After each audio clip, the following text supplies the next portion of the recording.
Perkenalkan, nama saya Denanda Putri Manalu dengan NIM 2310241011. Di sini saya akan menjelaskan bagaimana proses fotosintesis dan respirasi yang terjadi pada tumbuhan sebagai pemenuhan penugasan mata kuliah pengantar fisiologi tumbuhan dengan Ibu dosen pengampu Ibu Halimatus Syadia Hasibuan SPMSI. Jadi proses fotosintesis ini biasanya terjadi di daun. Jadi fotosintesis ini merupakan proses pembuatan makanan yang dilakukan oleh tumbuhan, terutama tumbuhan yang mengandung zat hijau daun atau klorofil dengan bantuan cahaya matahari. Jadi tumbuhan yang berfotosintesis ini akan membentuk karbohidrat dari karbon dioksida CO2 dan air atau H2O untuk menghasilkan glukosa atau C6H12O6 dan oksigen O2 yang diperlukan sebagai makanannya. Fotosintesis terbagi menjadi dua, yaitu reaksi terang dan reaksi gelap. Reaksi terang terjadi pada tilakoid dan reaksi gelap terjadi pada stroma. Reaksi terang terbagi menjadi dua, yaitu reaksi non-siklik dan reaksi siklik. Sementara pada reaksi gelap ada fiksasi karbon, reduksi, dan degenerasi.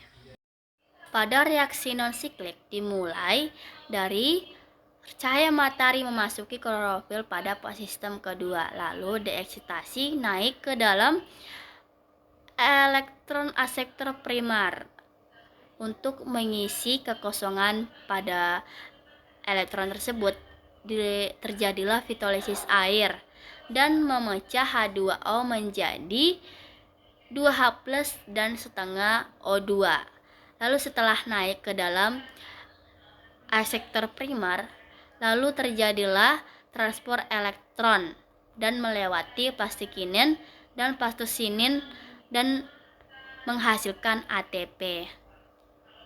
Lalu elektron masuk lagi ke dalam fotosistem pertama dan terjadi deeksitasi dan akan naik lagi ke asektor primer. Lalu terjadi juga transport elektron dan melewati redoxin dan NAD+ reduktase dan membutuhkan NAD+ H+ untuk mengubah menjadi NADPH. Jadi hasil dari reaksi non-siklik ini yaitu ATP, NADPH, dan setengah O2. Reaksi siklis hasil dari non-siklik masuk ke fotosistem pertama, kemudian mengalami reaksi siklik elektron, tereksitasi ke asektor primer, redoxin, sitokrom, kompleks, dan fotolisis. Dan siklus ini terus-menerus terjadi pada fotosistem pertama. Jadi reaksi siklik ini akan menghasilkan ATP. Adapun perbedaan reaksi non-siklik dan siklik yaitu pada jenis fotosistem non-siklik terjadi pada fotosistem kedua dan fotosistem pertama, sedangkan siklik hanya terjadi pada fotosistem pertama saja. Lalu produk yang dihasilkan pada non-siklik yaitu ada ATP, NADPH, dan setengah O2. Pada siklik terjadi hasilnya hanya ATP. Lalu pada fotolisis air non-siklik terjadi dan pada reaksi siklik tidak terjadi fotolisis air. Reaksi gelap terjadi siklus Kelvin, dimulai dari 3CO2 difiksasi oleh 3 molekul dan 5 atom CRUBP dengan bantuan Rubisco. Lalu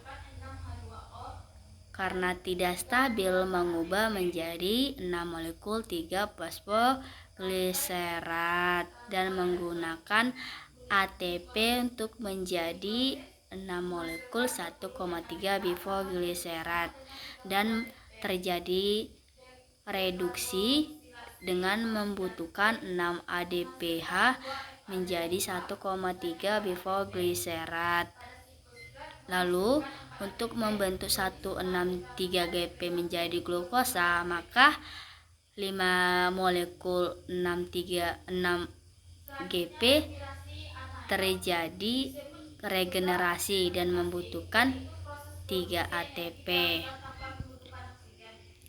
fotorespirasi, suhu lingkungan akan meningkat dan stomata akan menutup. Jadi CO2 tidak dapat masuk dan O2 dari reaksi terang banyak dan akan difiksasi oleh Rubisco dan tidak menghasilkan gula.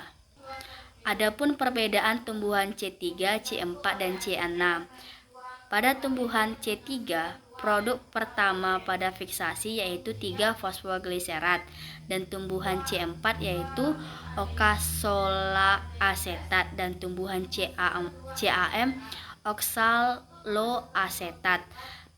Pada tumbuhan C3 menggunakan enzim saat fiksasi CO2 yaitu RUBP, sementara tumbuhan C4 yaitu PEP karboksilase dan tumbuhan CAM yaitu PEP karboksilase.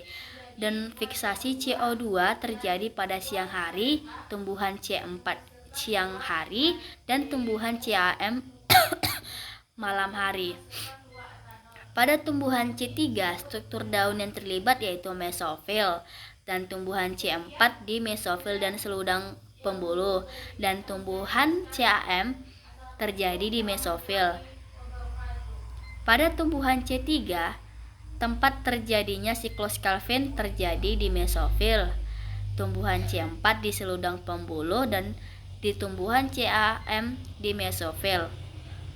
Pada tumbuhan C3, contoh tanamannya seperti padi, gandum, kedelai, dan tumbuhan C4, jagung, dan tebu, sedangkan tumbuhan CAM, lidah buaya, kaktus, dan nanas. Adapun faktor yang mempengaruhi fotosintesis, pertama, karbon dioksida di udara. Adanya CO2 yang tinggi di udara akan meracuni stomata. Lalu adapun intensitas cahaya matahari. Intensitas cahaya matahari jika kurang akan menghambat proses fotosintesis. Lalu ada kadar fotosintat. Jika kadar fotosintasnya berkurang, akan mempengaruhi laju fotosintas yang akan meningkat dan juga sebaliknya. Lalu air. Jika air berkurang, maka proses fotosintas terganggu. Suhu dapat mempengaruhi fotosintesis untuk mempengaruhi kerja enzim. Lalu pada tunas muda, laju fotosintesis tumbuhan muda akan berkecambah lebih tinggi karena butuh energi dan makanan yang lebih.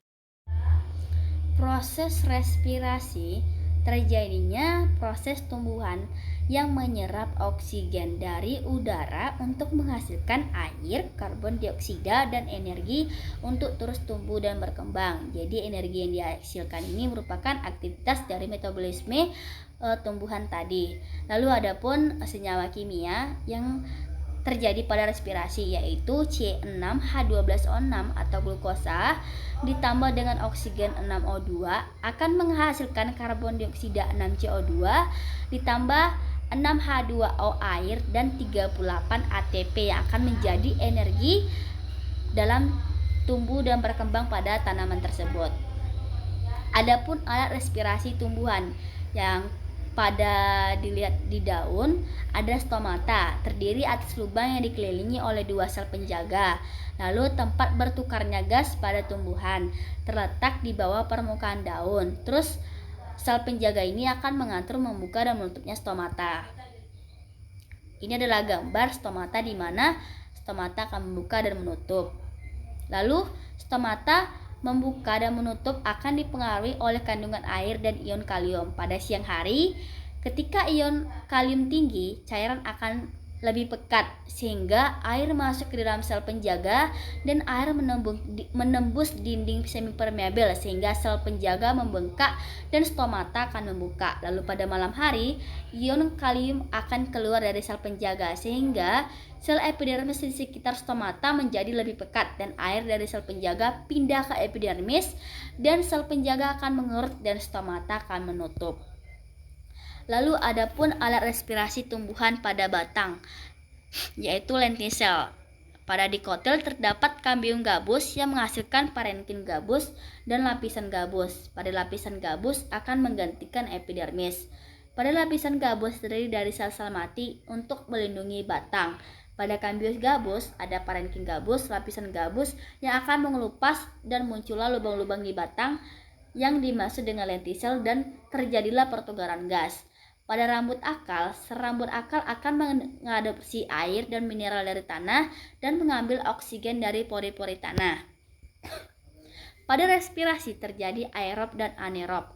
Jadi pada aerob tidak memerlukan oksigen, sementara anaerob tidak perlu oksigen.